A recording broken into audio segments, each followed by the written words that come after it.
வணக்கம் GK with JK channel மூலம் வரவேற்கிறேன். டெபிட் கன்சல்டேஷன் லோன், அதாவது ஏற்கனவே லோன் வாங்கி வச்சிருக்கவங்க, கிரெடிட் கார்டெலாம் வச்சிருக்கவங்க, துண்டு துண்டா இஎம்ஐ கட்டிட்டு இருக்கவங்க, சமாளிக்க முடியாமல் இருக்கிறவங்களுக்கு தான் இந்த டெபிட் கன்சல்டேஷன் லோன். அப்பேற்பட்ட லோனை பற்றி நிறைய விதமான வீடியோஸ் நான் போட்டு வந்திருக்கேன். அந்த வரிசையில் இன்னைக்கு பார்த்தீங்கன்னா 2 விதமான ஆஃபர் பார்க்க போகிறோம். இந்த 2 விதமான ஆஃபரில் பார்த்தீங்கன்னா அதிகமாக லோன் இருக்கிறவங்களுக்கு நிறைய விதமான ஆஃபர் தரக்கூடிய ஒரு லோன் ஆப்பை பற்றி பார்க்க போகிறோம். அதே நேரத்தில் டெபிட் கன்சல்டேஷன் லோன் வாங்கி எல்லா விதமான கடனை அடைச்சிட்டு ஒரே ஒரு இஎம்ஐ அது மட்டும் கட்டினா போதும், அந்த லெவலில் இருந்தாலே போதும், உங்களுக்கு லோன் தரக்கூடிய இன்னொரு ஆஃபர் இருக்குது. அதை பற்றி பார்க்க போகிறோம். ஸோ இந்த 2 விதமான ஆஃபரும் நமக்கு தேவைப்படக்கூடிய ஒன்று தான். ஏன்னா துண்டு துண்டா லோனை கட்டுறதை காட்டில் ஒரே ஒரு இஎம்ஐ கட்டிட்டு ஈஸியாக போயிடலாம் இல்லையா? சில நேரத்தில் நம்ம மிஸ் பேமெண்ட் கூட பண்ணிவிடுவோம், அந்த டேட்டை மறந்துடுவோம், ஒரு பேமெண்ட் பண்ணியிருப்போம், பேமெண்ட் பண்ணாமல் விட்டுருப்போம். இந்த குழப்பம்லாம் இல்லாமல் ஒரே ஒரு லோனை வாங்கி எல்லாத்தையும் அடைக்கிற மாதிரி ஒரு ஆப்ஷன், அதுதான் டெபிட் கன்சல்டேஷன் லோன். அப்பேற்பட்ட இன்னொரு ஆஃபர் தான் இந்த வீடியோ நம்ம பார்க்க போகிறோம். இந்த 2 விதமான விஷயங்களும் நிறைய பேருக்கு யூஸ்ஃபுல்லாக இருக்கும். அதனால் வீடியோவை முழுசாக பாருங்கள். அதுக்கு முன்னாடி ஜிகே சேனலுக்கு இது வரைக்கும் நீங்கள் சப்ஸ்கிரைப் பண்ணி பக்கத்தில் வெள்ளைக்கான ப்ரெஸ் பண்ணி ஆல் ஒரு ஆப்ஷன் கிளிக் பண்ணுங்கள். இது போல செய்யும்போது நாங்கள் அப்லோட் பண்ணிட்டு நோட்டிஸ் உங்களுக்கு புரிஞ்சுமாக்கும். இந்த வீடியோ உங்களுக்கு பிடிச்சிருந்துச்சுன்னா ஃப்ரெண்ட்ஸ் ஷேர் பண்ண தெளிவாக வைக்கிறது நம்ம மறக்காம லைக் பண்ணுங்கள்.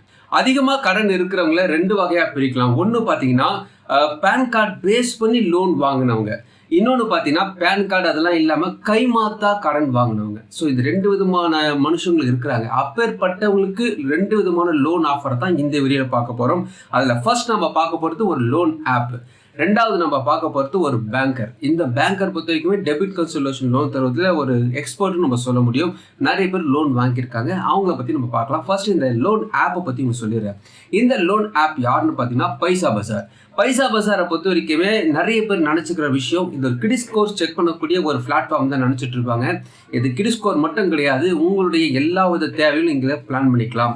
நீங்கள் ஒரு ஒரு பர்சனல் லோன் வாங்க தந்தாலும் சரி, அல்லது ஒரு கிரெடிட் கார்டு வாங்க தந்தாலும் சரி, அல்லது ஹோம் லோன் வாங்க தந்தாலும் சரி, நிறைய லோன் ஆப்ஷன் இருந்தாலும் யார் எனக்கு லோன் தருவாங்கன்னு ஒரு சந்தேகம் இருக்கு இல்லையா? அப்ளை பண்ணாமல் யாரெல்லாம் லோன் தருவாங்க, என்னோட கிரெடிட் ஸ்கோருக்கு யாரெல்லாம் லோன் தருவாங்க தெரிஞ்சிச்சுன்னா ஒரு ஐடியா கிடைக்கும் இல்லையா? இந்த பேங்க் இவ்வளோ தராங்க, அந்த பேங்க் இவ்வளோ தராங்க, ஸோ இது நம்ம சூஸ் பண்ணலான்ட்டு ஒரு சூஸ் பண்ணுறதுக்கான ஒரு பிளாட்ஃபார்ம் தான் இந்த பைசா பஜார். ஸோ இந்த பைசா பஜாரில் ஒரு லோன் வாங்க போகிறீங்கன்னா அதுக்கு என்னென்ன விஷயங்கள் அவங்க கேட்குறாங்க பற்றி ஒன் பை ஒன்னாக சொல்லிடுறேன். அதுக்கப்புறமா உங்களுக்கு கிரெடிட் ஸ்கோர் பேஸ் பண்ணி யாரெல்லாம் லோன் தருவாங்கன்னு உங்களுக்கு சொல்கிறேன். அப்படி ஒருத்தருடைய கிரெடிட் ஸ்கோர் வச்சு அவருக்கு என்னென்ன தராங்கன்றது உங்களுக்கு ஒரு எக்ஸாம்பிளாக இந்த வீடியோவில் நான் காட்டுறேன்.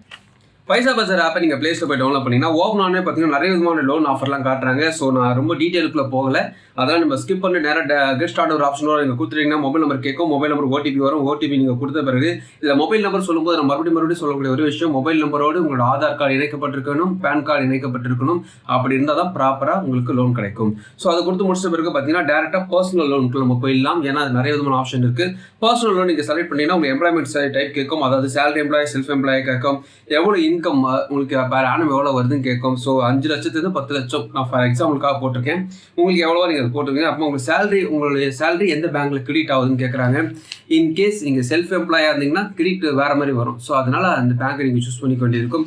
அதுக்கப்புறமா உங்களோட கம்பெனி நேம் கேட்குறாங்க, எந்த சிட்டியில் வசிக்கிறீங்க கேட்குறாங்க, ரெண்டில் இருக்கிறீங்களா, ஓன் வீட்டில் இருக்கிறீங்களா கேட்குறாங்க, லோன் அமௌண்ட் எவ்வளோ வேணும்னு கேட்குறாங்க. ஸோ இந்த டீட்டெயிலாக நீங்கள் கொடுத்துட்ட பிறகு அவங்க ஆஃபர் காட்டுறாங்க. எனக்கு தெரிஞ்ச ஒருத்தருடைய கிரெடிட் ஸ்கோர் பேஸ் பண்ணி அவர் எவ்வளோலாம் காட்டுறாங்க, அதுக்கு என்னென்ன விஷயங்கள் போட்டதில் அவருக்கு கிட்டத்தட்ட ஒரு 6-7 விதமான ஆஃபர் காட்டுறாங்க. Federal bank 16%, Hero FinCorp 20%, Axis bank 11.75, ஆமாம் மணிவியூ 16% போட்டிருக்காங்க, ஸ்டாண்டர்ட் சார்ட்டர்ட் 11.50, கிட்டத்தட்ட 12லேருந்து 16க்குள்ளே தாங்க எல்லாருக்கும். அதிகபட்சமாக 21 வரைக்குமே போகுதுங்க. ஸோ இவங்க மைக்ரோ லோனும் தராங்க. 50,000 ரூபாய்க்கு மேலே நீங்கள் லோன் வாங்க தந்தால் அதுக்கு பேங்க் ஸ்டேட்மெண்ட் இங்கே கேட்குறாங்க. இவங்க உங்களோட டீட்டெயில்ஸை இங்கே கொடுத்துட்டிங்கன்னா இந்த பேங்க் எனக்கு தேவைப்படுது, நீங்கள் அப்ளை பண்ணிட்ட பிறகு அதுக்கப்புறமா டாக்குமெண்ட்ஸ் வீட்டில் கலெக்ட் பண்ணிப்பாங்க. இந்த பைசா பஜார் ஆப்பை எதுக்கு இந்த நேரத்தில் உங்களுக்கு ஞாபகப்படுத்துறேன்னா, நிறைய பேர் கைமாத்தா கடன் வாங்கியிருப்பாங்க, அதாவது பேன் கார்டு பேஸ் பண்ணாமல் கைமாத்தா கடன் வாங்கியிருப்பாங்க. அப்பேற்பட்டவங்க பைசா பஜார் ஆப்பில் நீங்கள் போய் ட்ரை பண்ணும்போது பார்த்தீங்கன்னா ஒரு கிளியரன்ஸ் கிடைக்கும். உங்களுக்கு யாரெல்லாம் லோன் தருவாங்க உங்கள் கிரெடிட் ஸ்கோர் பேஸ் பண்ணி கிடைக்கும். அதில் ஃபர்ஸ்ட் நீங்கள் செலக்ட் பண்ண வேண்டியது நேஷனலைஸ் பேங்க் அல்லது ஒரு ப்ரைவேட் பேங்க்கை செலக்ட் பண்ணுங்கள். லோன் அப்ளை பண்ணுங்கள். ரிஜெக்ட் ஆனாலும் சரி, ரிஜெக்ட் ஆகலனாலும் சரி, அது உங்களுக்கு கிரெடிட் ஸ்கோருக்குள்ளே போகிறதுக்கு யூஸ் ஆகும். ஸோ அதுக்காக தான் இந்த ஆப்ஷன் சொல்கிறேன். ஸோ அதை நீங்கள் போயிட்டு வந்துட்டிங்கன்னா அதுக்கப்புறமா அந்த லோன் கிடைக்க ஆரம்பிச்சிடும். அதுக்கப்புறம் உங்களுக்கு ஒருத்தராக, அதாவது யாரெல்லாம் லோன் ஆஃபர் பண்ணுறாங்களோ அவங்களுக்கு லோன் ஆஃபர் பற்றி கால் பண்ண ஆரம்பிச்சிடுவாங்க. இது ஒரு பிளாட்ஃபார்ம். நீங்கள் 2 பைசா, 5 பைசா, 10 பைசா வட்டி வாங்குறதை காட்டிலும் ஒரு பேங்க்கில் லோன் வாங்குறதுக்கு இது ஒரு பிளாட்ஃபார்மாக யூஸ் பண்ணிக்கலாம். பைசா பஜாருக்கும் சாதாரணமாக நேராக பேங்க்ல லோன் வாங்குறதுக்கு என்ன வித்தியாசம் பார்த்தீங்கன்னா, பைசா பஜார் அதுக்கு சின்னதாக சார்ஜஸ் பண்ணுவாங்க. சின்னதாக மீன்ஸ் சின்னதாக கிடையாது, அதுக்கு ப்ராசஸிங் ஃபீஸ் போடுவாங்க. ஸோ இங்கே புரோக்கர் ஆப் தான். ஸோ அதனால் உங்களுக்கு தெரிஞ்சுக்கணும்னு ஆசைப்பட்டீங்கன்னா பைசா பஜாரில் பிளான் பண்ணலாம். இது வந்து கைமாத்தா வாங்குறவங்களுக்கான விஷயம். இல்லைங்க, கைமாத்தாலாம் நான் வாங்கலை, பேன் கார்டெலாம் நம்ம கொடுத்து நான் கிரெடிட் கார்டை வாங்கி வச்சுருக்கேன், பர்சனல் லோன் நான் வாங்கி வச்சுருக்கேன், எனக்கு டெபிட் கன்சல்டேஷன் லோன் வேணும், ஒரே ஒரு லோன் லம்சமாக கிடச்சிச்சின்னா ஒரு 10 லட்ச ரூபாய்க்கு கடை இருக்குது, எல்லாத்தையும் அடிச்சுட்டு ஒரே இஎம்ஐ பிளான் பண்ணிக்கிறேன் சொன்னீங்கன்னா HDFC பேங்க் தான் சொல்வேன். HDFC பேங்கை பொறுத்த வரைக்குமே நிறைய வெரைட்டி ஆஃப் லோன் கொடுத்துருந்தாலும் இந்த டெபிட் கன்சல்டேஷன் லோனை பொறுத்த வரைக்கும் 2 விதமான ஆஃபர் அவங்க வச்சிருக்காங்க. ஒன்று பார்த்தீங்கன்னா பேலன்ஸ் ட்ரான்ஸ்ஃபர் அடிப்படையில் இவங்க லோன் தராங்க. இன்னொன்று பார்த்தீங்கன்னா டெபிட் கன்சல்டேஷன் லோனும் தராங்க. பேலன்ஸ் ட்ரான்ஸ்ஃபர் அடிப்படையில் நீங்கள் லோன் வாங்குறதா இருந்தீங்கன்னா எந்த பேங்க்ல நீங்கள் லோன் வாங்கி வச்சிருக்கீங்களோ அவங்களோட அவுட்ஸ்டாண்டிங் அமௌண்ட் அவங்களோட டீட்டெயில்ஸ் ஒன்முறையாக கேட்குறாங்க. அப்படி இங்கே என்னென்ன எலிஜிபிலிட்டி அவங்க கேட்பாங்கன்ற விஷயத்தை ஃபர்ஸ்ட் நான் சொல்லிடுறேன். அதுக்கப்புறம் நீங்கள் எப்படி அப்ளை பண்ணலாம், அதுக்கு என்ன ப்ராசஸிங் ஃபீஸ், என்ன வட்டி போடுவாங்கன்னு அடுத்து உங்களுக்கு சொல்கிறேன். டெபிட் கன்சல்டேஷன் லோனை நீங்கள் வாங்க போகிறதா இருந்தீங்கன்னா, இன் கேஸ் ஒரு HDFC பேங்க்ல வாங்க போகிறதா இருந்தீங்கன்னா நீங்கள் வெப்சைட்டில் டீட்டெயில்ஸ் கொடுத்துருக்காங்க. நீங்கள் சேலரி எம்ப்ளாயா செல்ஃப் எம்ப்ளாயா கேட்கும். உங்ககிட்ட HDFC பேங்கோடைய அக்கௌண்ட் இருக்காது, அக்கௌண்ட் ஹோல்டரா இல்லையான்னு கேட்கும். அக்கௌண்ட் ஹோல்டரா இருந்தீங்கன்னா ரொம்ப நல்லது. அப்படி இல்லைன்னா லோன் கொடுத்துடலாம். இல்லை நீங்கள் ஒரு கிரெடிட் கார்டு நான் யூஸ் பண்ணிட்டு இருக்கேன் HDFC பேங்க்ல, நீங்களும் ஒரு வகையில் அதோட தொடர்புடையவர் தான். ஸோ HDFC பேங்கோட நீங்களும் தொடர்புடைய ஒரு கஸ்டமர் தான். ஸோ உங்களுக்கு அதில் ப்ரிஃபரன்ஸ் உண்டு, அது கேட்பாங்க, நீங்கள் அதை கொடுத்துருங்க. சரி, கொடுத்த பிடிச்சவங்க பார்த்தீங்கன்னா இவங்க என்னென்ன எலிஜிபிலிட்டி எதிர்பார்க்குறாங்கன்றது உங்களுக்கு சொல்கிறேன். எலிஜிபிலிட்டி பொறுத்த வரைக்குமே கிரெடிட் ஸ்கோர் 700க்கு மேலே இருந்தால் 700+ அப்படின்னு தான் HDFC பேங்க்ல இந்த டெபிட் கன்சல்டேஷன் லோன் கிடைக்க வாய்ப்பு இருக்கு. நீங்க கிரெடிட் கார்டு அல்லது பர்சனல் லோன் வாங்க வச்சிருந்தீங்கன்னா அதோட டீட்டெயில்ஸ் கேட்பாங்க. அதாவது அவுட்ஸ்டாண்டிங் எவ்வளோ இருக்கு, கிரெடிட் கார்டு யூட்டிலைசேஷன் எவ்வளோ இருக்கு, பர்சனல் லோன் எவ்வளோ வாங்கி வச்சிருக்கேன், அந்த விஷயத்தை அவங்க கேட்பாங்க. எல்லா இஎம்ஐயும் போக நீங்க வீட்டுக்கு எவ்வளோ கொண்டு போறீங்க பார்ப்பாங்க. மாசத்துல நீங்க எவ்வளவு துண்டா இஎம்ஐ கட்டுறீங்க பார்ப்பாங்க. அதுக்கப்புறம் உங்களுக்கு வருமானத்தை பார்ப்பாங்க. உதாரணத்துக்கு ஒரு 35,000 ரூபாய் நீங்க ஒரு சம்பளம் வாங்குறீங்க, ஆனால் 23,000 ரூபாய் உங்களுக்கு வந்து இந்த இஎம்ஐ மட்டுமே போகுதுன்னா உங்களுக்கு வாய்ப்பு இருக்குது. ஒரு 40,000 சம்பளம் வாங்குறீங்க, ஒரு 25,000 வரைக்குமே உங்களுக்கு இஎம்ஐ போகுதுன்னா உங்களுக்கு வாய்ப்பு இருக்குது. ஸோ அந்த அமௌண்ட்டுக்கு ஏற்றபடி உங்களை டெபிட் வச்சு போவாங்க, கால்குலேஷன் பண்ணுவாங்க.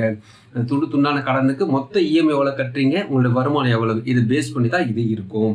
இதில் முக்கியமாக அவங்க கவனிக்க வேண்டிய விஷயம், இதை பார்த்துட்டு அவங்க லோன் ஆஃபர் பண்ணாலும் இன்சூரன்ஸை நீங்கள் போட வேண்டியது இருக்கும். கட்டாயமாக அதை நீங்கள் போட்டு தான் ஆகணும்னு சொல்லுவாங்க. இது அது மட்டும் இல்லாமல் ப்ராசஸிங் ஃபீஸும் இதுக்கு போடுவாங்க. டெபிட் கன்சல்டேஷன் லோன் வரும்போது நீங்கள் பேலன்ஸ் ட்ரான்ஸ்ஃபர் அடிப்படையில் லோன் வாங்கினாலும் சரி, அல்லது ஒரே லோன் வாங்கி அடைக்கிற மாதிரி பிளான் இருந்தாலும் சரி, உங்களுக்கு 4% இருக்குமே ப்ராசஸிங் ஃபீஸ் போடுவாங்க. இது ஒன் டைம் தான், இதனால இது ஓகே தான் சொல்ல முடியும்.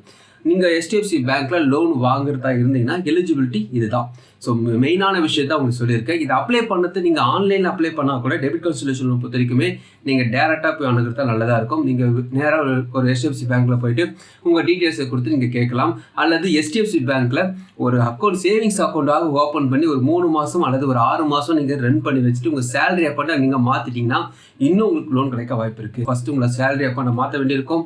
அதுக்கப்புறமா அவங்க லோனை கொடுத்து அந்த லோனை க்ளோஸ் பண்ணிவிட்டு உங்கள் சேலரி அக்கௌண்ட்லேருந்து உங்களுடைய இஎம்ஐயை அவங்க ஆட்டோ டெபிட் பண்ணிப்பாங்க. இதுதான் ப்ராசஸிங். கிரெடிட் ஸ்கோர் ஒரு நார்மல் கிரெடிட் ஸ்கோராக இருக்கணும். ஏற்கனவே வாங்கியிருக்கிற லோன் வந்து எந்த டிஃபால்ட்டு எந்த பிரச்சனையும் இருக்கக்கூடாது. எந்த விதமான என்ன சொல்லுவாங்க, கிரெடிட் கார்டெலாம் வாங்கிட்டு ஏதோ ஒரு பேமெண்ட் பண்ணாமல் விட்டுறக்கூடாது. இந்த விஷயம்லாம் அவங்க ரொம்ப கவனிப்பாங்க. ஸோ லோன் கிடைக்க அதிகமான வாய்ப்பு இருக்குது. இப்போ நம்ம பார்த்த இந்த 2 லோன் ஆஃபரில் கைமாத்தா கடன் வாங்கினவங்களுக்கு நான் பேங்க் பஸாரை பற்றி சொல்லியிருக்கேன். இல்லைங்க, நான் பேன் கார்டை பேஸ் பண்ணி தான் லோன் வாங்கியிருக்கேன். HDFC பேங்கை பற்றி சொல்லியிருக்கேன். HDFC பேங்கை பொறுத்த வரைக்குமே உங்களோட டாக்குமெண்ட்ஸ் ப்ராப்பராக இருந்துச்சுனாவே தாராளமாக லோன் கிடைக்கும். பேலன்ஸ் ட்ரான்ஸ்ஃபர் அடிப்படையில் நிறைய பேருக்கு லோன் கொடுத்துருக்காங்க. ஸோ உங்களுக்கு அது கண்டிப்பாக யூஸ்ஃபுல்லாக இருக்கும். உங்களுடைய அவுட்ஸ்டாண்டிங் எவ்வளோ இருக்குது, உங்களுடைய கிரெடிட் ஸ்கோர் எவ்வளோ இருக்குது, எல்லா கலியே உங்களுடைய இஎம்ஐ எவ்வளோ இருக்குது, அதுக்கப்புறமா உங்களுக்கு டேக் ஹோம் சேலரி எவ்வளோ இருக்குது, இதெல்லாம் அவங்க பார்ப்பாங்க. ஸோ இந்த 2 விஷயமும் கண்டிப்பாக உங்களுக்கு யூஸ்ஃபுல்லாக இருக்குன்னு நினைக்கிறேன். இந்த வீடியோ உங்களுக்கு பிரோஜனமாக நினைக்கிறேன். உங்கள் ஃப்ரெண்ட்ஸுக்கு ஷேர் பண்ணுங்க, அவங்களுக்கு பிரோஜனமாக மறுபடியும் பார்க்கலாம். வணக்கம்.